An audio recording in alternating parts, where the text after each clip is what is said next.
이어서 학교스님의 설법이 있겠습니다. 먼저 그 아소카 부부님이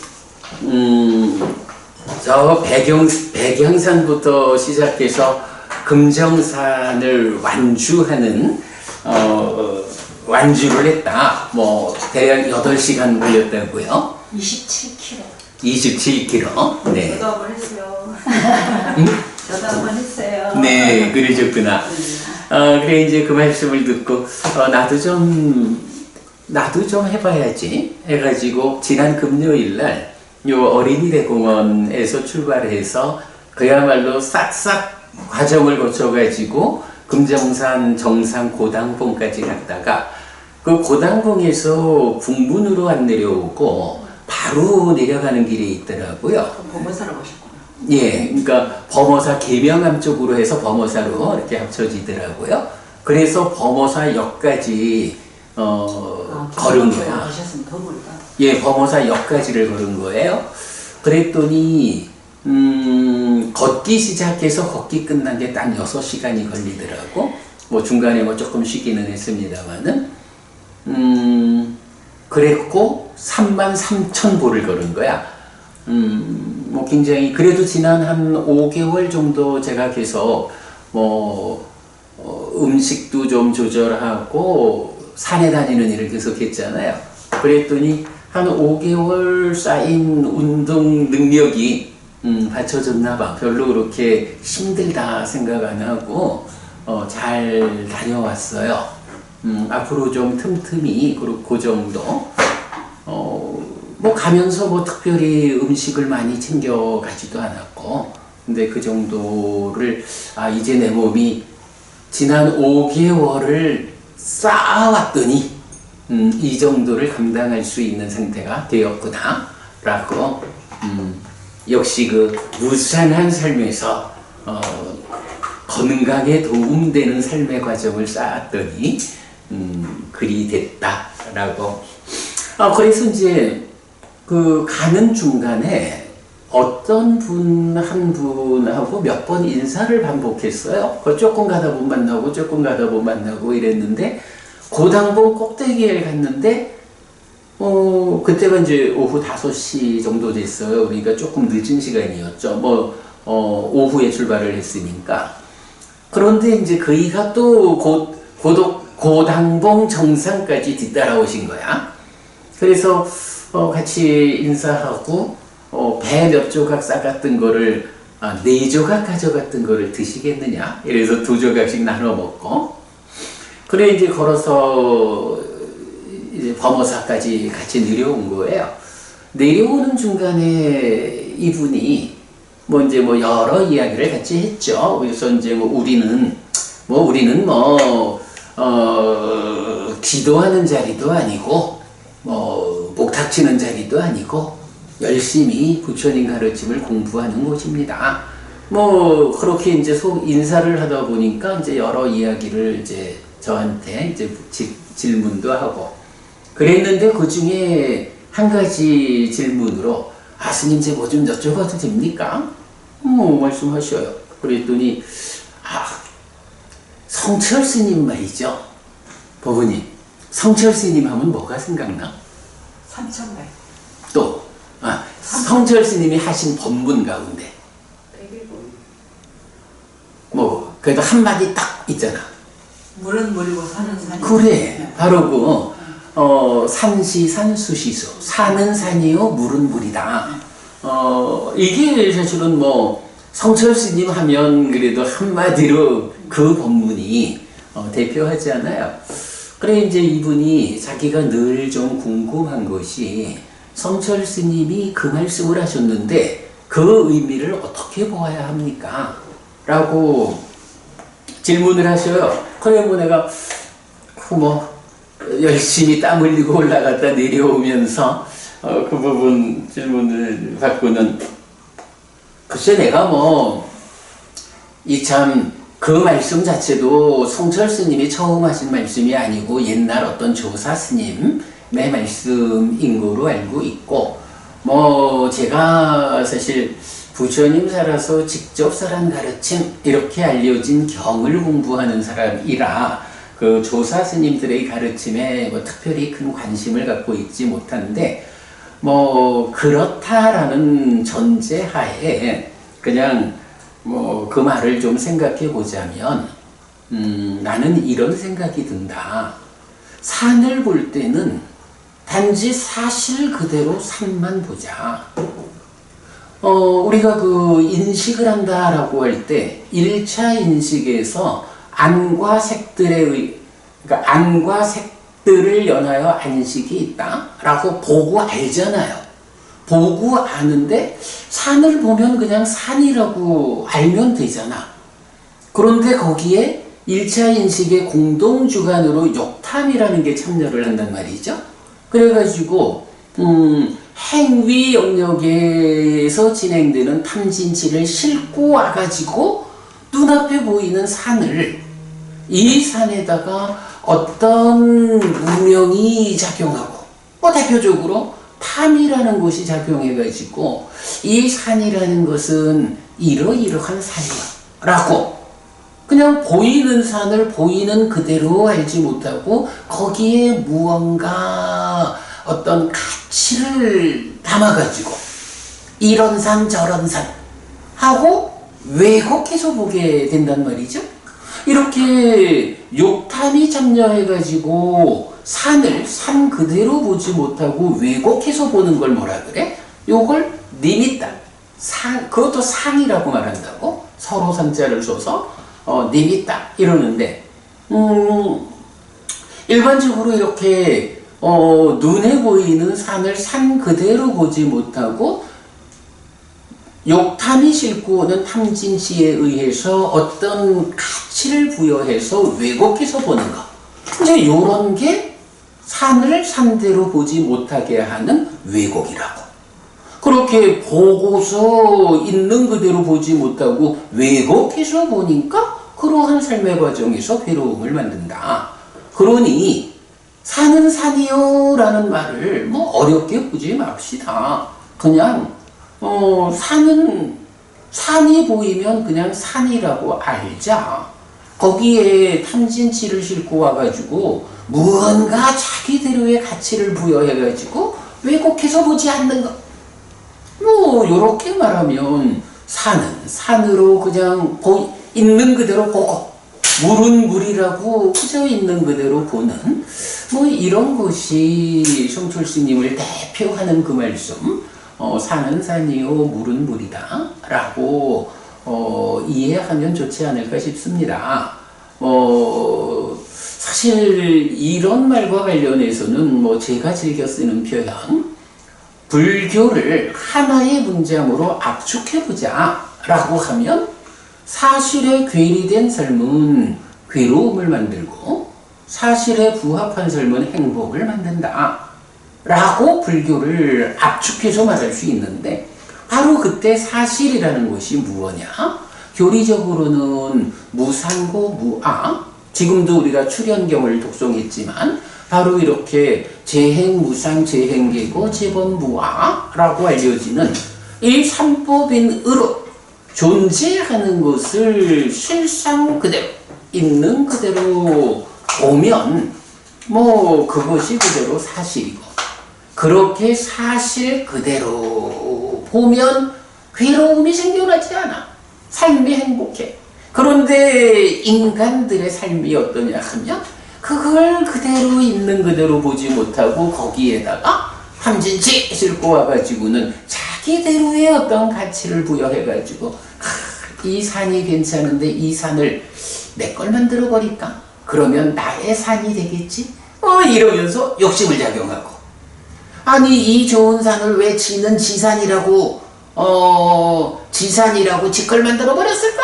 라고 하면서 탐을 실어버리고 이러면서 그저 산을 산대로 보지 못하고 무언가 자기 삶의 소유의 관점에서 보는 이런 것 때문에 그 산으로 인해서 괴로움을 만드는 이런 삶을 살지 않아야 한다. 이런 게 산은 산이고 물은 물이다.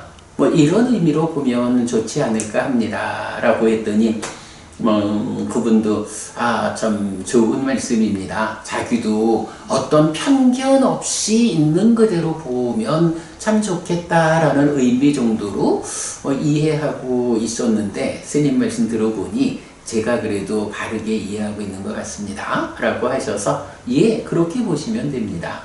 이제 이렇게 이제 이야기를 했죠. 그래서 모처럼 금정산을 관통한 이걸 뭐라 하지? 종주한 금정산을 종주하는 길의 끝에 번님을 한 사람 만나가지고 성철 스님의 사는 산 물은 물 이 말씀의 의미를 한번 되새겨 보았어요. 뭐 그렇게 다녀오는 것도 일단 기분도 좋고 몸도 좋고 그렇게 또 사람 만나니 그래 그분이 마침 여기 가까운 곳에 사업장에 있으시더라고요. 그래서 내가 언제 법당 한번 오셔요 라고 말하지 않았어요. 그런데 법당 가면 스님 차 한 잔 주시나요? 그래서 언제든지 환영합니다. 오시라고 오시면 환영하죠. 근데 대신에 우리 법당에 오시면서 사실 절에 가면 스님들 다 찻상 멋지게 차려놓고 아주 폼나게 보이차 딱 따라주고 이러잖아. 우리는 그런 건 할 줄 모르고 그냥 오시면 뭐든 있는 대로 한 잔 드릴 테니 오셔도 좋습니다. 이제 그렇게 얘기를 했죠. 그렇게 이제 금정산 종주 첫 번째 종주 요번에 했고요. 그리고는 이제 그날 저녁에 금요일 저녁에 우리 아빈여 고부님이 이제 그 손주를 데리고 오셨어요. 그 전날 이제 전화해서 우리 아이를 좀 데리고 가려고 하는데 스님 계실 겁니까? 불상이 도착했으니 당신보다도 우리 손녀딸한테 부처님을 좀 선물하려고 데리고 가겠습니다 했거든요. 그래서 이제 금요일 저녁에 아빈여 모부님 손녀딸 데리고 왔죠. 그래서 이제 초등학생이니까 우리 지금 요번에 이제 모셔온 부처님들은 아이한테는 좀 커요. 근데 우리 4층 방에 가면 처음에 샘플로 왔던 작은 부처님들 있잖아요. 이제 그 부처님 4분을 그래 생각해 보니까 나중에 또 우리가 좀 어떤 형편이 상황이 이래 간다면 아이들이 부처님 이래 하기는 그렇지만 그래도 부처님을 품에 안고 살 수 있도록 아이들 용을 좀 갖춰놓는 것도 좋겠네 하는 생각은 좀 들었어요. 그런데 이제 제가 오늘 설법 주제로 이제 공지를 한 내용이 뭐냐 하면 요 녀석이 질문을 하는 거야. 할아버지는요 내가 더 좋아요? 부처님이 더 좋아요? 어리 질문을 하는 거야. 저기 알리나 부부님 알리나 부부님 그 손녀딸이 할머니는 내가 더 좋아요? 부처님이 더 좋아요? 이렇게 물으면 뭐라고 답변하실까? 스님이 더 좋다고 했습니다. 그러셨구나. 집에 불상이 하나 있어요. 그래서 이제 지가 기도를 하는데 그래서 둘이서 이제 합장을 하고 무릎을 꿇고 그는 영어로 뭐라고 맨 마지막에 아멘 이러는 거예요. 그래서 내가 이거 뭔가 잘못됐다. 보살님한테 기도를 해. 보살님이 아니고 부처님이야. 할머니가 제일 좋아하는 사람이야. 그래? 그래서 그러면은 부처님이라고 불러야 되는 거야. 모르는 거야 애들. 보살님이라고. 그렇지. 거기다가 아멘까지. 기도를 그래 그것도 좋다. 그 내용이 온 사람들이 행복하고 기독교에 사는 거니까 그것도 좋은 거다. 많이 기도해라 이렇게 하자. 바른 대로만 해야지 그래서 어쨌든 나는 부처님이 더 좋아 이렇게 말씀하신 거네. 히티가 부부님은 뭐라고 대답하시겠어? 부처님이 더 좋아, 그렇게 묻는다면요. 부처님은 좋아하는 걸 우리가 표현할 수 없고, 부처님은 말 그대로 존경을 하는 거고 좋게 믿어도 좋아. 지금 현재로 좋게 믿어도 좋아. 그렇게 있어요. 그래. 네. 아소카 부부님은 아직 손주가 없어서 뭐 질문이 잘 안 와닿을죠. 저도 손주 없어서 지금. 아, 그렇구나, 참. 부부님도 아직까지 참 손주가 없지. 상상하겠습니다. 그렇게 음, 물어가지고 손주 있으면 얼마나 좋겠나. 그래, 맞아요. 아니, 그래서 이제 제가, 그건 사실은 고민되더라고요. 네. 지가 보기에도 자기 할아버지가 맨날 부처님만 좋아하는 것 같으니까, 부처님이 더 좋아요, 내가 더 좋아요 하고 질문을 한 건데, 그거 참 대답이 마땅치 않더라고. 그래서 그냥, 일사적으로는 그렇게 말했죠. 그러니까 아마 이디거 부님 같은 답변일 거야.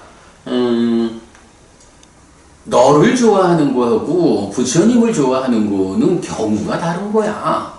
이건 다른 경우기 때문에 그걸 그렇게 비교할 일은 아니야. 이랬는데, 초등학생이 그런 의미까지 아니면 이해를 하고도 더 짓궂게 묻는 건지 몰라도 다시 묻는 거지요, 뭐. 그래서 할아버지는 누가 더 좋아? 하고 이제 따져 물으니까. 그래서 그냥 제가 이제 사실은 부부님 입장에서 참 그냥 웃고 마는 거야. 그래서 제가 이제 아마 할아버지는 부처님보다 네가 더 좋을 거야. 할아버지는 네가 더 좋지. 제가 그냥 그렇게 대신 대답을 했거든요. 그런데 이제 생각해보면 그런 것 같아. 아마 히데가 거부님 하신 그런 관점이겠죠. 분명히 할아버지의 입장? 아니면 꼭 손주 아니래도 내 아이들, 아이들이 아빠는, 엄마는 부처님이 더 좋아, 내가 더 좋아. 이렇게 묻는다면 거기서 어떻게 대답할 수 있을까? 라는 부분을 이제 생각을 해보게 된 거죠. 그랬을 때 이제 결국은 그런 거야. 너를 좋아하고 너를 사랑하는 거하고 부처님을 좋아하고 부처님을 사랑하는 거하고는 이거는 경우가 다른 것이다. 일 텐데, 아소카 부부님, 그런 경우의 다름, 어떻게 경우가 다르다라고 말해볼 수 있을까요? 자, 분명히 아이들도 사랑하고 부처님도 사랑하거든. 그런데 아이들을 사랑하는 경우하고 부처님을 사랑하는 경우하고 어떻게 다를까? 요거 대답 잘해야 하는 거야, 그죠? 사실 이거 굉장히 중요한 주제예요. 갑자기 뭐라고 답해야 될지 모르겠어요. 알리나 부부님 어떻게 대답해 볼까? 저는 그냥 바른 대로 말합니다. 지금은 섭섭하게 들릴지 모르지만 나중에 커서 보면 그 말이 진실인 걸 알게 돼요. 그래, 사실은 분명한 건 우리가 삶에 대한 시각을 가지고 보면 오랜 삶의 과정에 지금 잠시 이 몸과 함께하는 금생이라고 하는 요 짧은 제한된 삶의 과정에서의 관계맺음, 이것이 내 삶을 통째로 놓고 삶의 방향을 이끄는 부처님하고 사실은 견줄 수가 없는 이제 그런 면은 이제 분명히 있죠. 그러나 또 어쨌든 지금은 내가 이 몸으로 그와 부모 자식, 그와 할머니와 손주 이 관계로 지금 있으니까 사실은 이제 대답이 좀 어려운 거죠. 아소카 부부님 잘 생각이 안 난다. 근데 나는 지금 어떤 경우를 설명하려니까 그게 그래서 나는 지금 이제 이 법회를 진행하면서 그 경우는 이 경우네 하는 생각이 들었어요. 이렇게 보면 어떻죠? 오늘도 우리가 법회를 시작하면서 3기의 5개를 했잖아. 3기의에서 어떻게 말했어요? 부땅 사라낭 가차미 의지저인 부처님에게로 나는 갑니다. 이랬거든요. 내 아이들과 나의 관계, 그리고 나와 부처님의 관계, 이렇게 보자면 아마도, 물론 뭐 이제 그런 질문을 하는 이제 어린아이들의 경우인가? 어린아이들과 나와의 관계에서는 따지고 보면 내가 의지가 되어주는 사람이야. 그죠? 아들, 딸이든 손주, 손녀든 이 아이들이 나를 의지해서 살아간다고. 우리의 관계는 내가 의지처고 그대들이 나를 의지하는 사람, 요런 관계로 맺어져 있어요. 그런가 하면 부처님하고 나의 관계는 어때요? 의지처인 부처님에게로 나는 겁니다 라고 해서 역으로 내가 부처님을 의지하는 사람인 거야. 요런 내가 의지처가 되는 관계냐, 내가 의지하는 사람인 관계냐, 이런 관계의 아주 단편적인 차이거든요. 이럴 때에 내가 의지처인 상태로 나를 의지하는 사람들에게 무언가 대표적으로 뭐가 있을까요? 이럴 때 여기서 우리가 사무량심을 말할 수 있잖아. 내가 의지처가 되고 나를 의지하는 그에게 그대가 행복하기를 바라잖아요. 그대가 아프지 않기를 바라고, 그대가 기뻐할 때 내가 더불어 기뻐하고, 때로 그대가 참 부모 자식 관계가 이게 어려운 것 같아.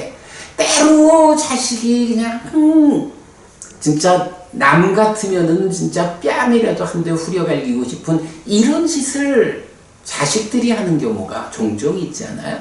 그럴 때도 어떡한가요? 내가 나쁜 놈! 이러면서 차마 후려치지 못하고 그것을 그대로 받아들이면서 내 마음에 평정을 잃지 않고 그를 대하려고, 그를 사랑하려고 이렇게 사무량심을 내 안에 가득 채워가지고 자식을 상대하는 요런 관계가 의지처가 되는 내가, 나를 의지하는 그에 대해서 그와의 관계성이라고. 그러면 지금 아이는 무엇을 물었느냐 하면 내가 의지하는 사람이고요, 할아버지가 의지처인 이 상황하고 역으로 할아버지가 의지하는 사람이고 부처님이 의지처가 되어 있는 요 상황, 두 의지의 관계의 중간에 서 있는 할아버지는, 요렇게 물은 거거든.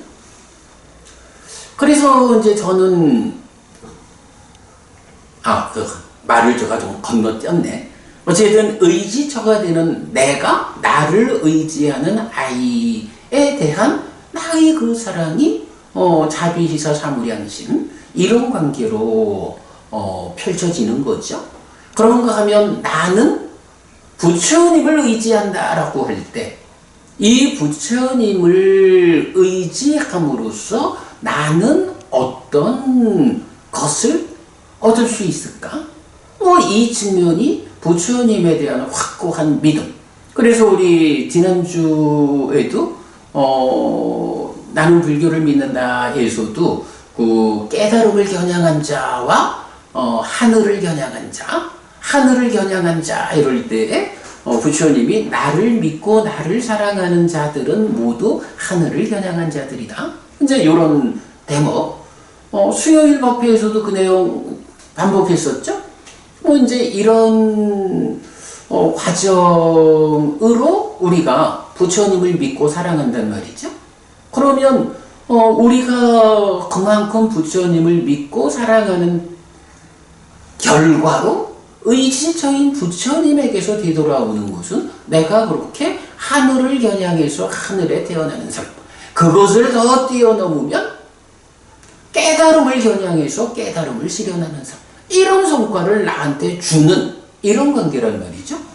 그러니까 내가 의지처가 되어가지고 나를 의지하는 자식을 위해서 자비희사 사무량심의 마음으로 그를 대하는 이런 좋아함과 내가 하늘을 지향하고 하늘을 겨냥하고 더 나아가 깨달음을 겨냥하는 이런 완성된 삶의 방향을 이끄는 정등각이신 부처님, 완전한 깨달음을 성취하신 그분 부처님을 내가 믿고 사랑하는 이런 좋아함은 경우가 전혀 다르다.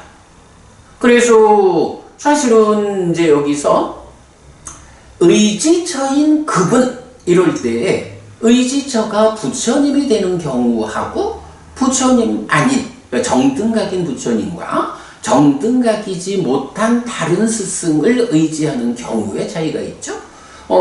부처님을 의지처로 하는 사람들은 기본적으로 하늘이 겨냥되고 거기서 한 단계 업그레이드 되면 깨달음을 겨냥해가지고 완성된 삶으로 이끌리는데, 부처님 아닌 다른 스승을 의지처로 했을 때는 그래도 열심히 잘 살면 하늘이 겨냥된 삶은 살아낼 수 있겠죠. 그러나 그 삶의 완성점이 하늘에 국한될 것이냐, 하늘을 넘어서 깨달음까지 이끌릴 것이냐, 이제 이런 길의 종점까지를 생각하면 참으로 부처님밖에 없다. 이렇게 스승을 선택하게 되고, 그렇게 나의 의지처인 그분을 좋아하는 이 마음은 다른 거죠. 물론 뭐 초등학생한테 이런 두 가지 좋아함의 차이를 네가 알아야 한다. 할아버지는 의지처인 입장에서는 너를 가장 사랑하고, 의지하는 자의 입장에서는 부처님을 가장 사랑한다. 이런 이야기를 아이가 알긴 어려우니까 뭐 그냥 아이가 질문한 거는 아이 수준에서, 그죠? 아이 수준에서 인간들의 이런 삶의 과정, 그 관계성에서 할아버지는 누가 더 좋아? 이렇게 물었으니까 그저 아이를 그 아이 수준의 답으로 할아버지는 너를 더 좋아해, 이렇게 말할 수 있고, 그러나 이제 한면으로는 뭐 늘 그렇게만 말하면 정말 아이한테 그 꿈을 준다거나 아이의 큰 삶의 방향에 이정표를 제시하는 이제 그런 부분을 또 제공할 수 없잖아요.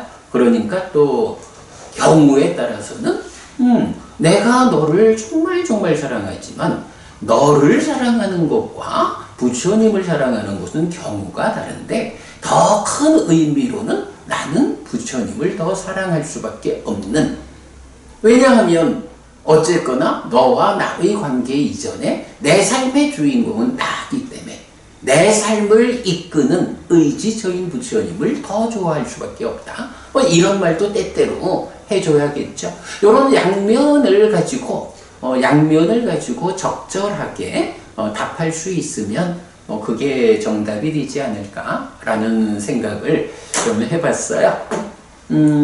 그래서 아소카 부부님 이런 경우, 그러니까 기준을 그렇게 보면 좋을 것 같아요.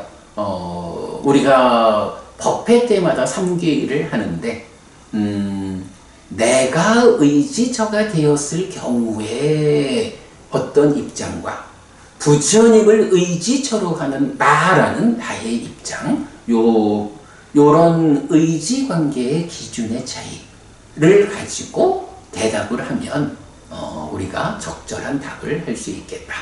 네. 그래서 뭐 오늘은 이렇게 할아버지는 내가 더 좋아요? 부처님이 더 좋아요? 라는 질문에 대해서 어떤 방법으로 답을 할 수 있을까? 라는 이야기 좀 해봤습니다.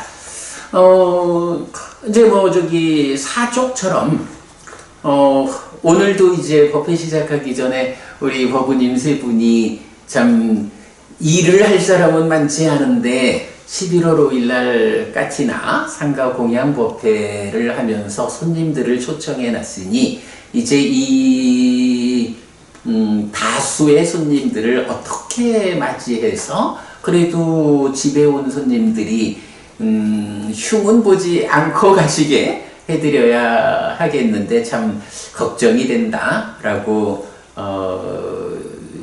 이제 의논하시는 말씀을 들으면서 제가 참 많이 좀 미안하고 염치 없다라는 생각이 좀 들었는데, 사실 그동안 우리가 뭐 외적인 활동, 외적인 관계 별로 신경 쓰지 않고 어떻게 우리가 부처님 가르침의 진정을 드러낼 것인가, 이 외길로 공부를 끌고 오다 보니까 참 우리 식구가 너무 작아서 손님을 초청하는 일에 어려움이 있는 현실을 맞이하게 돼서 제가 좀 미안하고 염치 없고 그러는데, 뭐 그래도 뭐 올해 우리가 이런 식으로 좀 진행을 해보면 뭐 내년이 되면 훨씬 더 좀 좋아질 거라고 생각하고요.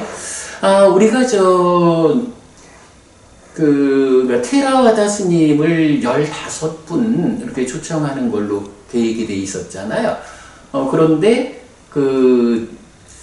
그래서 이제 한국 사람으로 붉은 가사를 입은 저 같은 사람, 그리고 스리랑카 스님, 태국 스님 이렇게 이제 초청이 되어 있고, 미얀마 스님 초청 관계에서 이제 그분들 자체적인 까티나하고 우리 까티나가 계속 겹친 거예요. 그래서 요번에 미얀마 스님들은 초청을 하지 못했어요. 그래도 기왕이면 한국 출신의 테라와다 비고, 스리랑카, 태국, 미얀마에서 오신 스님들을 좀 다 같이 초청하면 그래도 제일 좀 좋은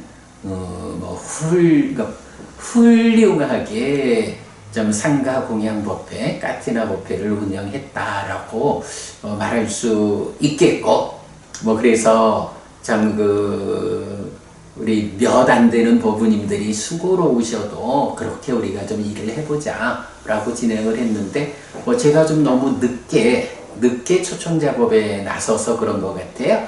미얀마 스님들은 요번에 초청이 되지 않아서 한국 사람 4사람, 스리랑카 스님 6명, 태국 스님 2명 내지 3명, 이래서 12 내지 13명의 테라와다 비구가 참석을 하게 될 거고, 그러니까 회색 승복을 입은 대승불교 스님은 되도록 공식적으로 초청을 하지 않았는데, 그래도 또 그 가운데 초청되는 속에 있는 분들이 있어서 일단은 이제 한 분을 좀 스님도 오셔야죠 라고 제가 이제 요청은 했는데, 뭐 그 부분은 또 좀 뒤에 봐야 할 것 같고, 뭐 그렇게 지금 이제 까티나 법회에 초청된 대상은 이제 뭐 확정되었다, 이렇게 보면 될 것 같아요. 그런 기준으로 우리 같이 준비하면 되겠습니다. 자, 부부님 오늘 술법 이렇게 마칠까요? 네. 독서하고요. 독송해야죠. 나는 왜 자꾸 이거를 말해주지 않으면 놓치지? 오늘은 그래서 제가 누가 더 좋아요? 이런 측면에서 내가 의지처가 되었을 때의 관계성에서 사랑하는 그 부분을 가장 잘 나타내주는 경이 397쪽의 자해경이라고 생각이 돼요. 그래서 오늘 자해경 읽으면서 마치도록 하겠습니다. 397쪽입니다.